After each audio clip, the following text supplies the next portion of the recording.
Boa tarde a todos.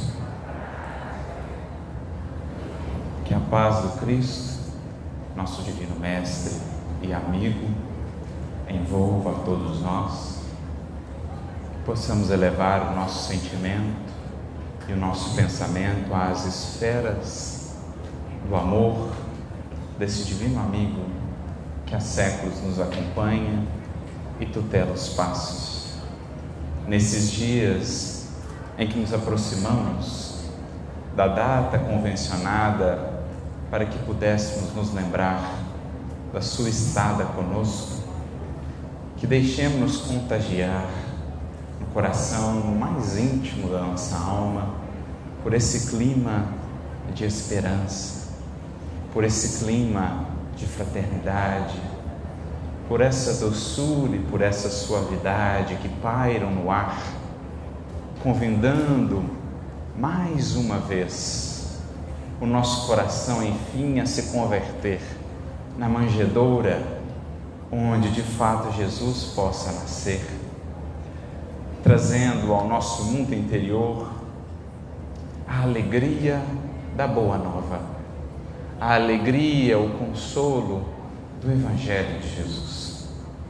Que nessa sintonia, amparados pelo alto, nós possamos todos nos congregar e criar assim uma ponte por meio da qual os Espíritos benfeitores, nossos anjos tutelares, possam realmente semear em nossa mente, em nosso pensamento, sementes de renovação, sementes de luz e de paz que se façam em nós com Jesus nos frutos da vida abundante, para que a gente possa assim se alimentar e nos prepararmos para ser também com Jesus aqueles que partem o pão, como ele bem disse aos seus discípulos naquela cena inesquecível no monte, em que Jesus, pegando o pão, abençoando-o, de olhos voltados ao céu, de coração em gratidão ao Pai, Jesus então parte esse pão, transmite-o aos discípulos, que creio todos nós já almejamos ser, e diz então as palavras que não podemos esquecer: dai-lhes vós de comer. Essa é a nossa função com Cristo no mundo em transição. Dar aos que têm fome, não me refiro apenas à fome do corpo, dar de comer, nutrir, amparar e sustentar aqueles que perderam muitas vezes a alegria e o sabor de viver com o pão da vida, com o pão que desceu do céu e dá vida ao mundo. Esse é o Cristo em nossas vidas e é isso que deve pulsar em nosso ser, nosso maior anseio, o título que deveremos almejar, o de servidores, o de compartilhadores do pão da vida. E é nesse espírito que nós vamos iniciar a reflexão nesta tarde, voltando no tempo e fazendo o possível para nos sentirmos ali, naquele ambiente de intimidade da última ceia. Já que falávamos do pão, desse pão que é Jesus, pão para a nossa alma, sem o qual faltam-nos as forças para as lutas e para os desafios da vida, que são naturais e inerentes à vida e ao estarmos aqui. Se falamos, portanto, desse pão, vamos voltar àquela última ceia, àquele momento de intimidade entre Jesus e os discípulos, que está narrado de maneira muito bela no Evangelho de João, ali, sobretudo nos capítulos 14, 15 e 16, em que o chamado discípulo amado, ele apenas registra com tanta propriedade os detalhes dos acontecimentos marcantes, daqueles últimos momentos de Jesus, fisicamente junto dos discípulos. Aquele momento em que Jesus quis realmente estabelecer um momento de mais intimidade Ele que sempre esteve junto da multidão, Ele que sempre esteve junto aos sofredores, ali queria ter aquele último momento para um diálogo mais íntimo com aqueles que se dispunham, num primeiro momento, a serem os continuadores da tarefa do Evangelho na terra. A nós, portanto, que buscamos já essa condição de discípulos, essa condição de que daqueles que, mais do que receberem algo do Mestre, que tem sido tanto, já entendem que algo precisamos dar ao Mestre e ao Evangelho. Esse diálogo de Jesus, portanto, todo ele se dedica ou se volta ao nosso coração. São palavras vivas, como ele mesmo definiu, palavras de vida eterna, que o tempo, que os séculos não puderam abafar.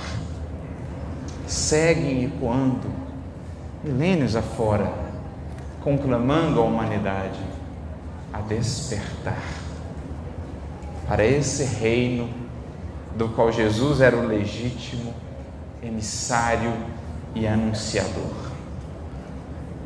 É no versículo, ou nos versículos 15 e 16 do capítulo 14 de João, portanto, que nós vamos buscar o que estimula, o que inspira as nossas palavras aqui nesse momento, com o único intento de compartilhar um pouco desse pão, de comungar daquilo que nos dá vida e que nos sustenta para que possamos avançar. Jesus diz então aos seus discípulos, Jesus diz a cada um de nós, no versículo 15, se me amais, guardais os meus mandamentos.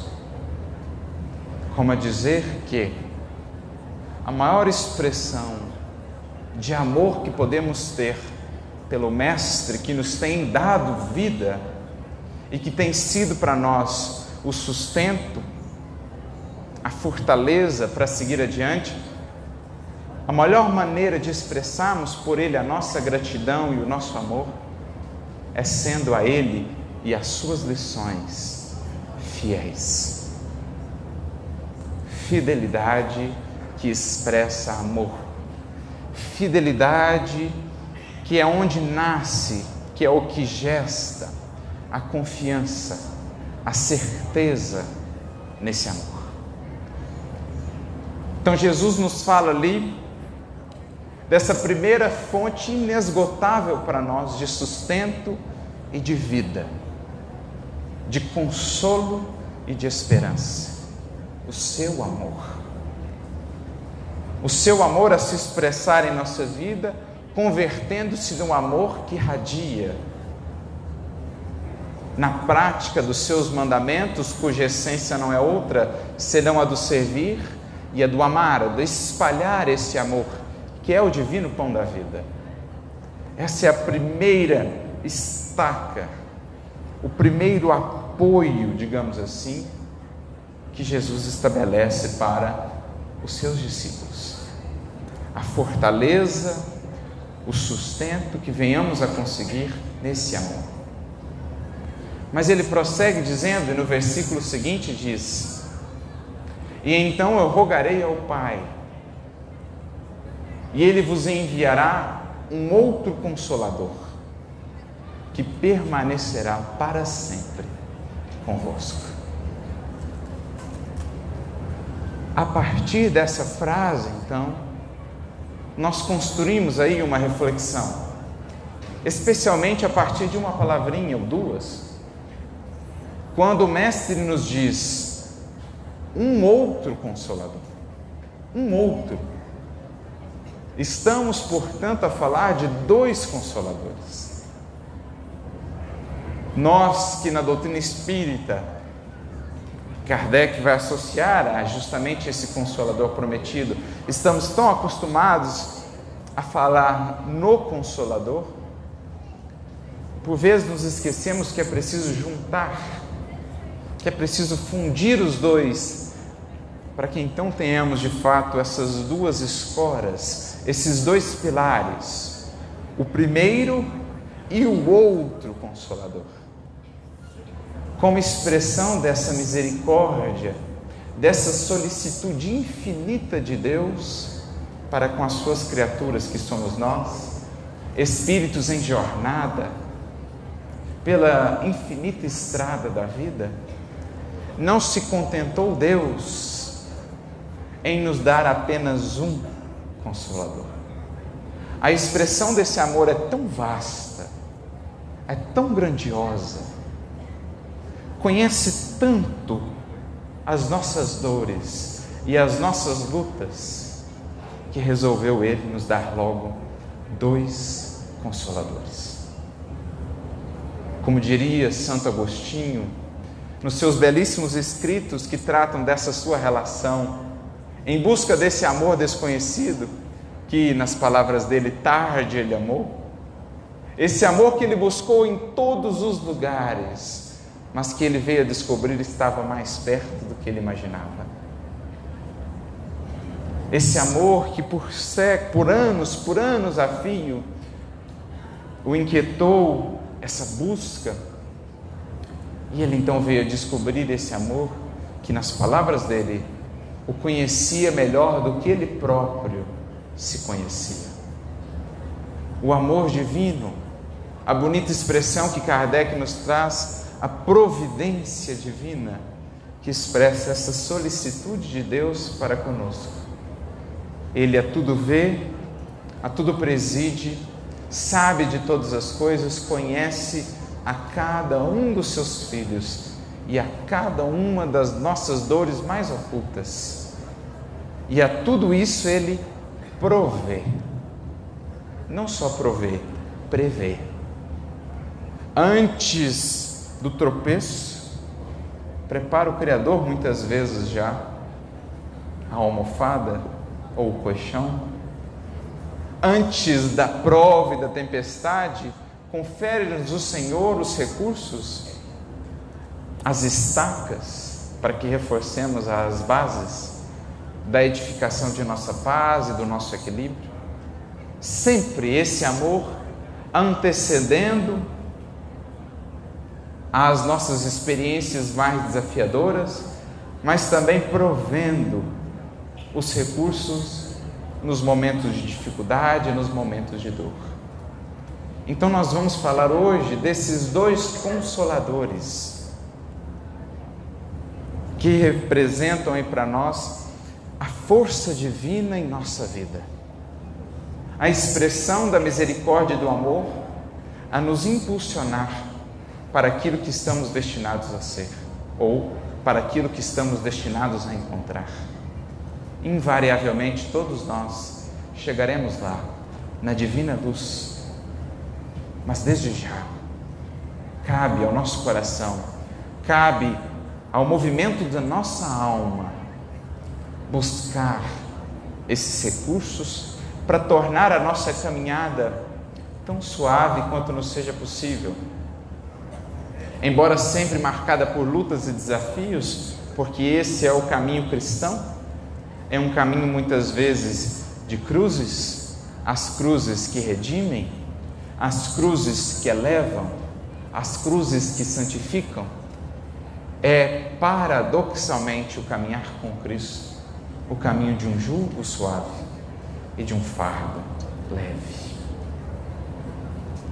E está em nossas mãos. Essa é a maior de todas as boas novas que a humanidade já recebeu. Está em nossas mãos sermos tão felizes quanto possível no estágio em que nos encontramos da caminhada. Comecemos pelo princípio, o primeiro Consolador. Jesus, ao nos trazer essa fala de que mais tarde o Pai enviaria o outro Consolador, implicitamente está a nos dizer que o primeiro Consolador já havia vindo. Aos discípulos a quem ele falava, era como se dissesse: o primeiro Consolador aqui está.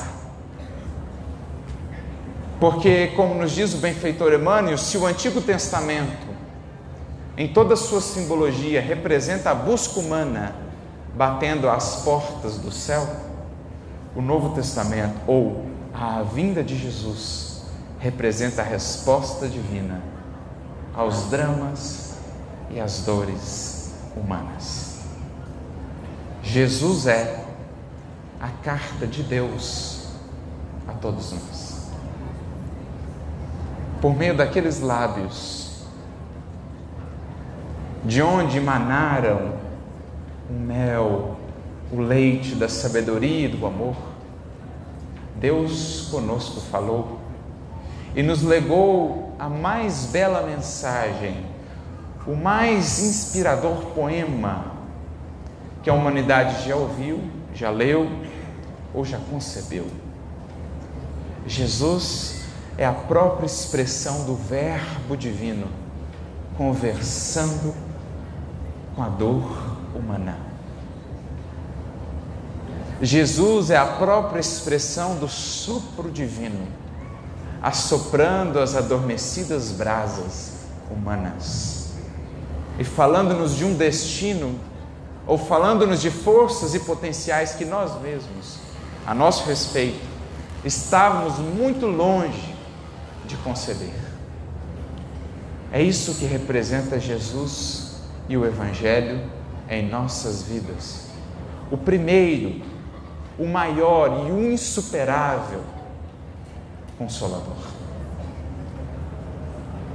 A força divina fincada no solo de nossa alma, a estaca, o pilar a nos sustentar. E Ele vai fazê-lo por meio de algumas abordagens, por meio de alguns pontos principais. Digamos assim, quais os esteios de consolo, de fortaleza que Jesus e o Evangelho vão trazer à humanidade e a cada um de nós, que buscamos essa sustentação. A primeira, e diria a mais fundamental mensagem do Cristo à humanidade e a cada um de nós é: o amor rege a vida. A vida é regida pelo amor e não por qualquer amor. Pensemos no maior amor que possamos sentir. Pensemos na figura, na pessoa mais amada por nós. Pensemos naquela pessoa que mais nos amou, por quem mais somos gratos. Sintamos esse amor. Sintamos isso em nosso coração, sintamos essa força. Agora façamos um esforço de elevar isso à infinita potência. Façamos um esforço imaginando que o nosso coração seja um vaso agora repleto da água viva do amor. Façamos um esforço, uma imagem mental, imaginemos esse vaso a transbordar indefinidamente. Uma fonte que não cessa de jorrar jamais. Essa é uma pálida imagem do amor do Cristo por cada um de nós, do amor do Cristo por cada um daqueles que amamos. E se o Cristo, o amor dele por nós, é para nós uma pálida figura, uma pálida imagem, quando transportamos isso para o Criador, que de todos os modos foge e escapa às nossas possibilidades de entendimento, esse amor nos preenche de tal modo que tudo mais se asserena e se pacifica. No belíssimo poema de Santa Teresa de Ávila, aquele que tem em Deus a sua riqueza e a sua fortaleza, tudo mais passa, porque Deus basta. Quando o nosso coração repousa em Deus, quando o nosso coração repousa na certeza de que o amor e o infinito e perfeito amor rege a vida, tudo em nós se asserena e se pacifica. Como diria o apóstolo Paulo, na sua maneira bem típica, ele que veio a descobrir isso em meio a tantas lutas, a horizontes tão complicados, a tantas perdas, a tantas desilusões, a tantas decepções e a tantas dores. Esse homem um dia, em algum momento dessa jornada para dentro, chegou a entender: se Deus é por nós, quem será contra nós? Se Deus nos ama e Deus rege a vida, o que ou quem poderá nos afastar do amor de Deus? Nem a morte, nem a enfermidade, nem a perda, nem a decepção, nem a desilusão. Se o amor rege a vida, estamos nós na condição daquele que, em meio à mais turbulenta das tempestades, conseguisse subir, varar as nuvens e colocar-se ali, acima das nuvens, e sentir a paz que reina imperturbável no infinito da criação. Por mais que a tormenta assole a terra, assole o mundo, quem pelo pensamento, pelas asas do coração se eleva acima das nuvens, das tempestades humanas, não consegue sentir outra coisa senão a paz que reina triunfante em todo o universo. A confiança que o universo deposita é nesse amor que rege a vida. Então essa é a primeira e a mais fundamental mensagem do Evangelho. Nossas vidas não estão ao sabor do vento, do acaso ou da tempestade. Tudo que nos chega, nos acontece e nos visita, no fundo estará de algum modo, que talvez por hora nos escape, a serviço da vida, a serviço do amor. O que é então para nós, quando essa certeza encontra no ninho do nosso coração acolhida? O que é para nós? O horizonte nebuloso de uma enfermidade, de uma desdita, de uma perda? Se o amor rege a vida, tudo haverá de encontrar o seu caminho, tudo haverá de se ajustar, porque Deus encontra caminhos ou nos faz ver caminhos onde o mundo não os tem, porque Deus nos faz descobrir alegria e consolação onde num primeiro olhar, onde nem mesmo a nossa imaginação seria capaz de concebê-los.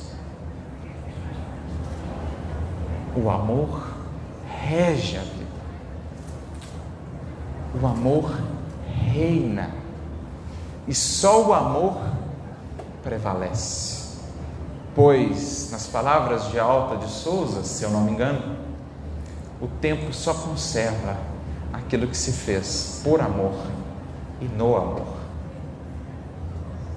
Passam-se corpos, passam-se nomes, passam-se títulos, passa-se o tempo, mas o amor reina.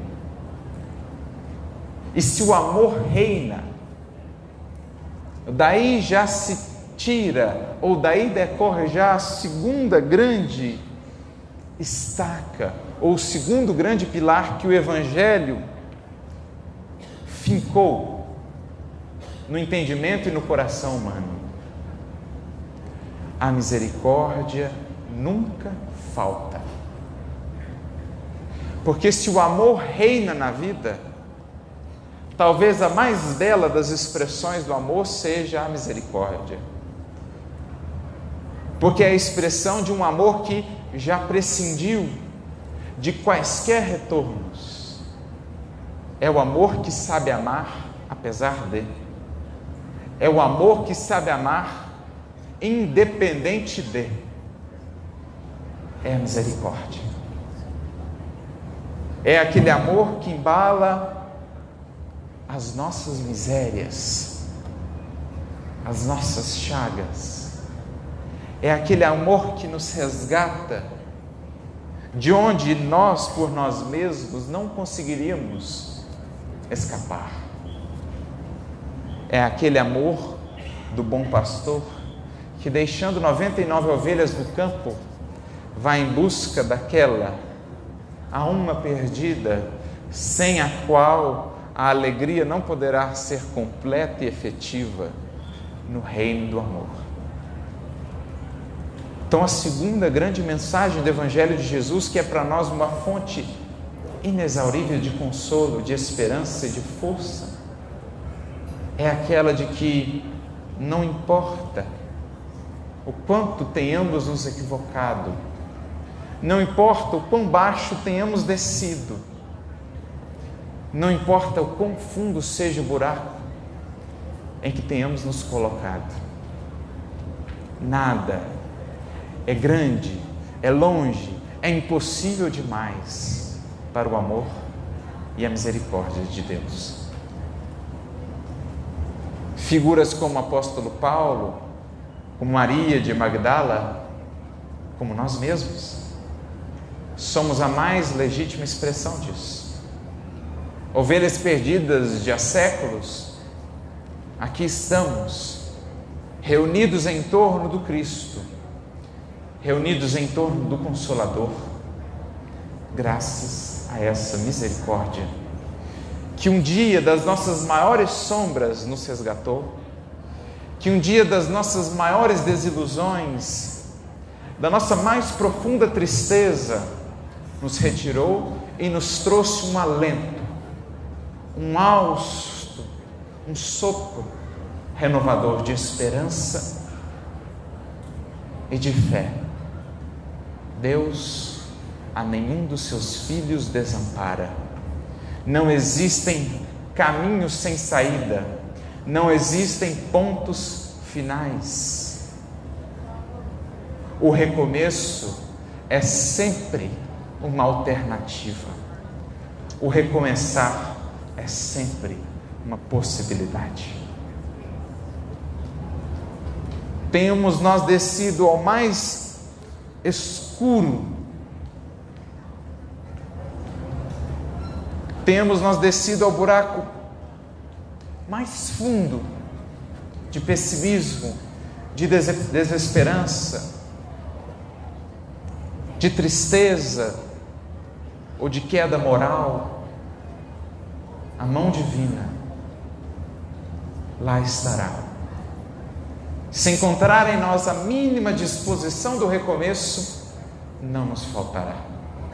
Como aquela que foi dita como sendo a parábola que resume todo o Evangelho no Evangelho, na definição de alguns estudiosos, daquele pai pródigo de amor, que, encontrando o movimento mínimo do filho de retorno, se lança até ele repleto de amor, o beija, o abraça, lhe restitui as possibilidades de serviço. É ou não é profundamente consolador ter essa certeza de que essa misericórdia jamais nos faltará? Claro, com a consciência de que isso não deve representar em nossa vida um passe livre para nos mantermos nos caminhos de equívoco, nos caminhos de tropeço, mas sim como uma alavanca, como um recurso sempre disponível, sempre acessível ao coração sincero e bem disposto, um recurso para nos reerguer, nos reabilitar ao caminho e à caminhada. Esse é, portanto, o segundo pilar desse primeiro Consolador. O amor rege a vida e a misericórdia nunca falta. Do qual nós podemos tirar o terceiro, que na verdade é uma promessa, e nas palavras de Jesus, ou na boca desse mestre, que é a própria expressão da verdade, toda promessa é certeza. Jesus, quando nos diz que passassem os séculos que fossem, até a consumação deles, Ele estaria conosco. O terceiro pilar do primeiro Consolador, o Evangelho, o Cristo em nossa vida é, portanto, a certeza de uma presença constante. Jesus não é símbolo morto, não é uma lenda, um mestre legendário.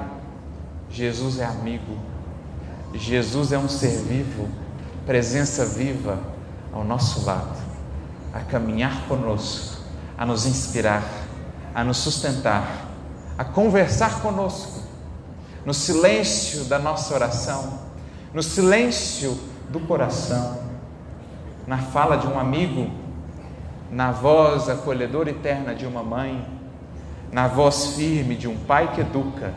É Jesus que conosco conversa e nos orienta quanto aos rumos a seguir. Como naquela linda passagem registrada pelo evangelista Lucas, e somente por ele, a passagem de Emaús, os discípulos desalentados, sofridos, afastando-se de Jerusalém, quando um amigo oculto, mas vivo e presente, caminha ou se põe a caminhar ao seu lado e não descansa enquanto não os leva à hospedaria da paz, da tranquilidade, sendo reconhecido pela habilidade em partir o pão. Portanto, não nos enganemos. Se aqui estamos, se estamos de pé, se estamos caminhando, é porque esse amigo oculto em nenhum momento nos deixou. Foi Ele quem nos sustentou e tem sustentado há séculos sem conta, até mesmo quando na nossa ignorância mais completa, na nossa insensatez mais absoluta, éramos os próprios artífices das nossas dores e aflições, lá Ele estava, incansável, cumprindo a sua promessa: não vos deixarei órfãos. Eu vou e volto. Eu vou, mas estarei sempre convosco. Quem guarda essa certeza no coração, de que Jesus é um mestre vivo, e de que Jesus caminha conosco, independentemente de quais sejam as situações e as circunstâncias, e de que Ele pede apenas espaço em nosso coração, para não estar mais apenas ao lado, mas dentro. Quem isso compreendeu, encontrou já tudo aquilo que precisa para manter-se em qualquer prova da vida, firme, resoluto e esperançoso, para encontrar a fonte inesgotável da consolação. Então são esses os três pilares fundamentais que formam o consolo indestrutível, a força dos séculos, dos mártires, a força dos discípulos que em todos os tempos, em suas vidas, se fizeram verdadeiras cartas de esperança e de amor à humanidade. Aqueles que, sem terem o conhecimento que hoje temos do outro Consolador, encontravam já nisso, e apenas nisso, porque isso basta mais do que suficientemente, encontravam nisto a força indestrutível e inesgotável do amor.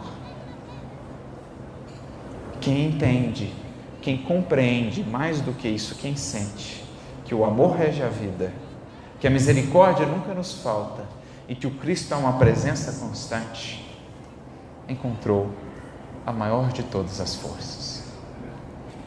Mas Jesus nos traz ainda um adendo, que é também parte do pacote do primeiro Consolador. Jesus nos traz o maior de todos os medicamentos, o maior de todos os bálsamos, a maior terapêutica da alma e do coração. Jesus nos diz: servir é a solução para toda dor, para toda luta, para toda lágrima.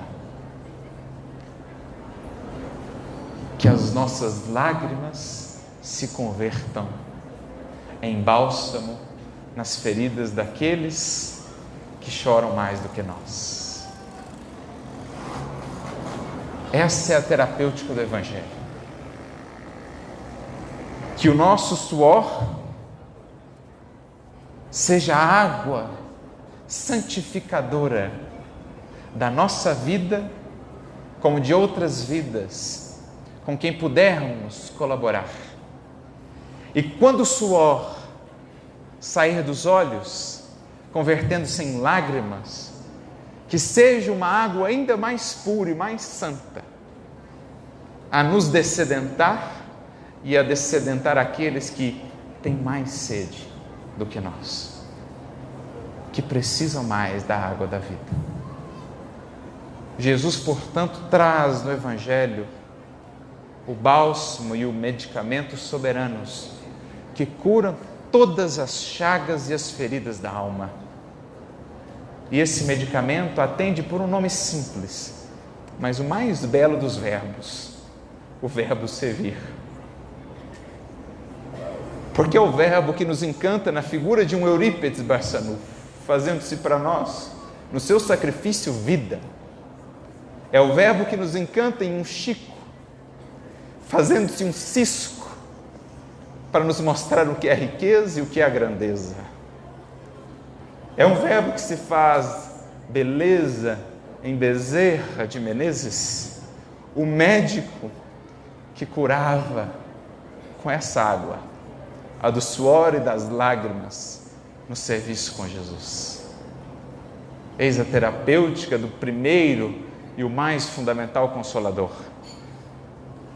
De uso indiscriminado esse medicamento, acessível a todos e, a melhor das notícias, gratuito. Porque quem estará impossibilitado de servir? Quem estará impossibilitado de sorrir e fazer sorrir? Quem estará impossibilitado de amar e fazer amar, ou glorificar o amor? Quem estará impossibilitado de ensinar e com isso aprender? Eis, portanto, o recurso precioso que esse primeiro Consolador nos traz, ensinando-nos que todas as dores, todas as chagas, todas as lutas encontram nessa fonte inesgotável que verte do alto e espera apenas um coração aberto por onde possa fluir a fonte do amor que flui através do servir, ensinando-nos que nessa fonte está o segredo da vida, o segredo da saciedade, da água que efetivamente nos possa saciar. Eis o primeiro Consolador, que bastou e basta a muitos espíritos que nem sequer precisaram de um outro Consolador, porque nesse já encontraram a fonte da vida. Mas a nós outros, talvez espíritos ainda muito rebeldes e renitentes, talvez aqueles que por séculos têm resistido ao chamamento do primeiro Consolador, Deus, em sua infinita misericórdia, nos enviou um outro, para que este estivesse conosco para sempre, eternamente.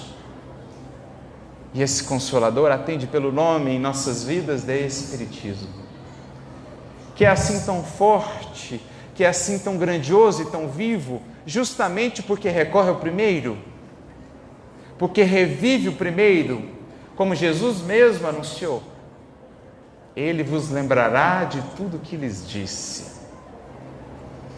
Essa força do Espiritismo, que fez Chico dizer: se nele não tivesse encontrado Jesus, eu não teria ficado. Que fez Emmanuel dizer que o Espiritismo sem o Evangelho nada mais seria do que um movimento humano destinado a perecer. Se é forte essa mensagem, e se irá ou se vai varar os séculos, irá, é porque o Cristo nela está vivo, ou pelo menos deveria estar. No Espiritismo e em nós, os espíritas. Então, esse um outro Consolador, cumprindo a primeira função para a qual Cristo o designou, ele revive o primeiro, ele resgata o primeiro. E por isso é forte, por isso consola, porque vai no sentimento, porque vai no coração. Mas sabia o alto, que também a nossa razão precisa se nutrir, que também as dúvidas nos inquietam, que também a inteligência precisa de luz, precisa de respostas. E é então que esse um outro Consolador volta-se sobretudo, além do coração, que é o Cristo, o primeiro Consolador nele vivo, volta-se sobretudo esse um outro Consolador ao pensamento humano, à razão humana, que vacilava, que oscilava ante as grandes perguntas da vida: de onde viemos, o que eu sou, por que eu sofro. Esse um outro Consolador vai então nos explicar, vai sanar essas grandes dúvidas e vai nos sanar, vai nos explicar o sentido da vida, vai nos explicar o que somos e a que estamos destinados, com uma tal beleza. Não poderia ser diferente. Quem é o autor? Com uma tal beleza, vai nos encantar, digamos assim, com tanta singeleza e sutileza, que então, com esses dois Consoladores, um a amparar o coração e o outro a amparar a razão, não há mais como ou porquê vacilar, duvidar. Agora, em nosso coração e em nosso raciocínio, só vibram um anseio, uma vontade, a de nos entregarmos ao Senhor da vida, confiantes no amor que essa vida rege, e vislumbrando esses horizontes que o Espiritismo nos descortina, nos entregarmos a esse Senhor da vida, como outrora fez Maria, e dizer: eis aqui, Senhor, teu servo, cumpra-se em mim e em minha vida, segundo a tua vontade. Como aquela mulher, na sua grandiosidade imensa, um dia fez, diante do Filho, na cruz, ajoelhada em pranto, mas elevando o coração ao alto, na certeza desse primeiro Consolador, pôde ela repetir essas mesmas palavras: eis aqui, Senhor, a tua serva. Um dia me deu este filho, agora o levou. É teu, conte comigo para o que precisar. Eis aqui a tua serva, cumpra-se em mim a tua vontade. Cumpra-se em tudo a tua santa vontade. Esse é o trabalho dos dois Consoladores em nossa vida. Levarmos a essa condição, que é a condição mais fecunda que um coração e uma alma podem alcançar. A de dizer simplesmente: eis-me aqui, Senhor, para o que quiseres, para o que desejares, conte comigo. O primeiro Consolador no coração, o segundo na razão, ampliando-nos os horizontes, explicando-nos as dúvidas e por isso se configurando como Consolador. Nas palavras de Allan Kardec, quando define o Espiritismo como esse Consolador prometido, que não só responde aos grandes questionamentos, como nos rasga os véus que por séculos e milênios espantaram, inquietaram a humanidade. Os véus da morte agora são rasgados e não vemos para além disso senão a vida que segue triunfante, tão ou mais bela do que aqui. Kardec vai dizer a respeito dessa mensagem que nos chega na figura do Espiritismo, o segundo Consolador.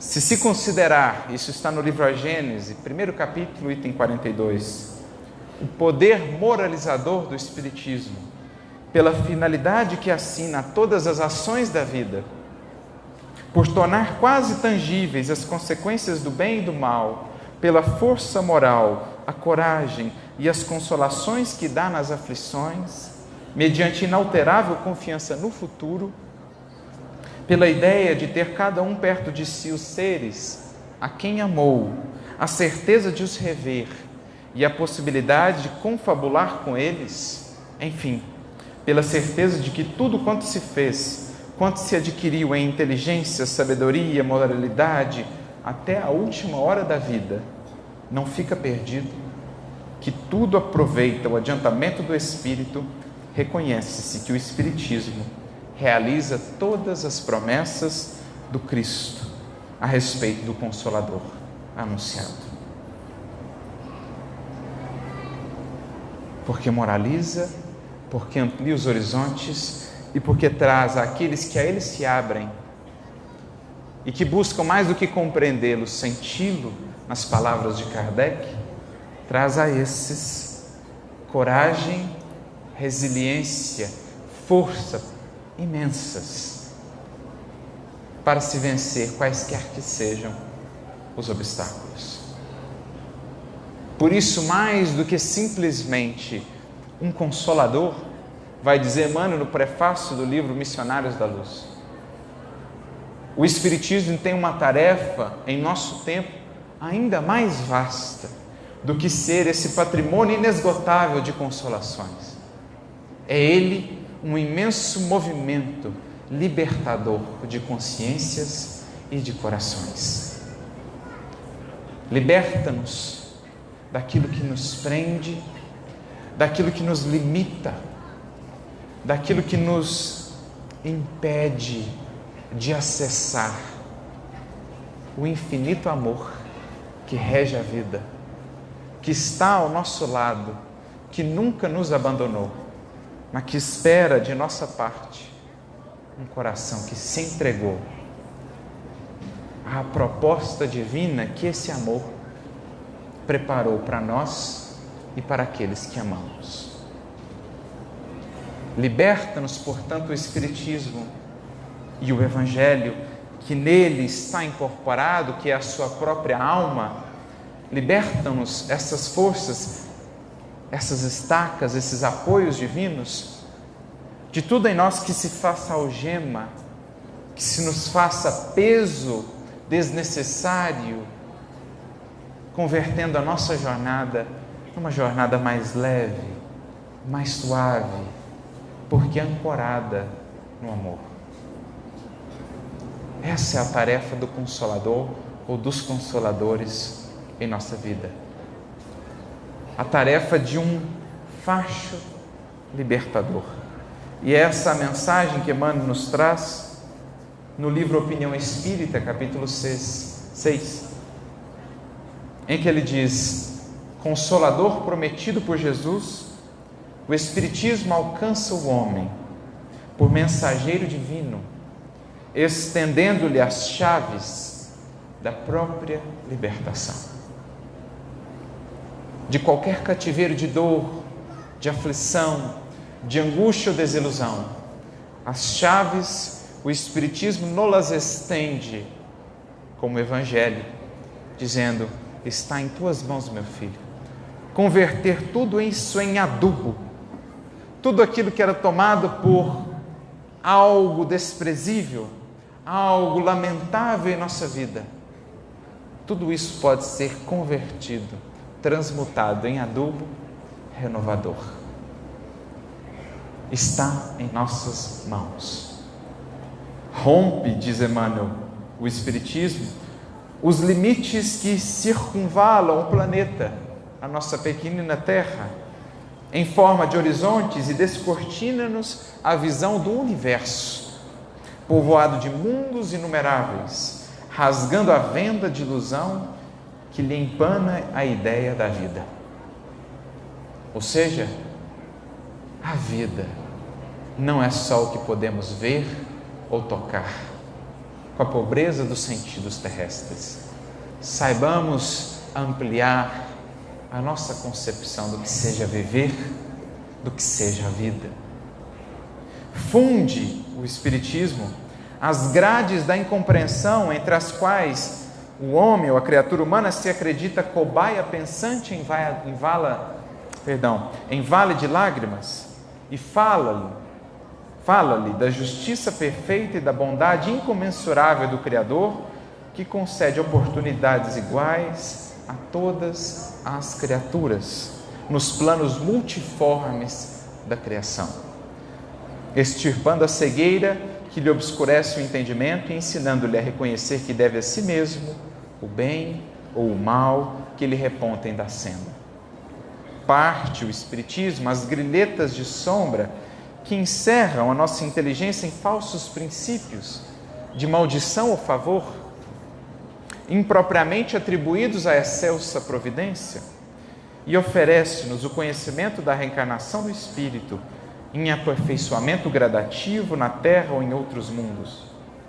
Derrete as algemas da tristeza que nos aprisionam o sentimento na tenebrosa perspectiva do eterno adeus perante a morte, e nos clareia o raciocínio na consoladora luz da sobrevivência para além da estância física, solucionando em cada um de nós os problemas da evolução e do ser, da dor e do destino. O Espiritismo é o facho libertador, desatando correntes de angústia, demolindo muralhas de separação, eliminando clausuras de pessimismo e abolindo cativeiros de ignorância.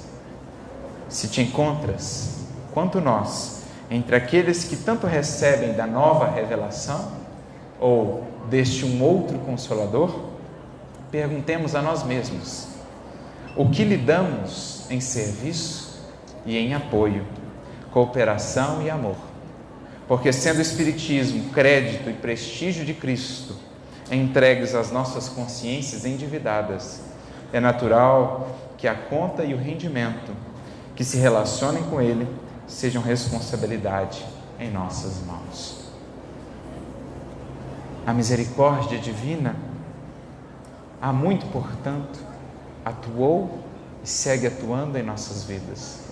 Não por acaso nos aproximou essa misericórdia do conhecimento bendito do Evangelho do Cristo e deste um outro Consolador.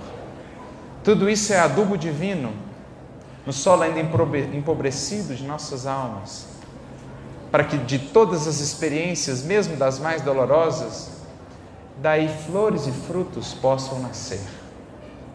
A misericórdia já estendeu as suas asas, já nos envolveu na sua brandura e no seu carinho. Cabe a cada um de nós refletir o que tem sido para nós o primeiro e o segundo Consolador. Alavancas de progresso e de ascensão, ou ainda conhecimento que permanece estanque e que ainda não alcançou de fato o reino do nosso coração. Que saibamos com Cristo, esse primeiro e firme fundamento de consolação, encontrar no serviço a terapêutica para as nossas mais profundas dores, e que o Espiritismo seja, para a nossa visão, um olhar tão belo, tão vasto e abrangente da vida, que não consigamos pensar ou conceber outra coisa em nossa oração de cada dia senão: Pai, muito obrigado. Pai, eis aqui o teu servo, seja feito em minha vida o que melhor te aprouver, Senhor. Muita luz e muita paz a todos e que Deus nos abençoe sempre.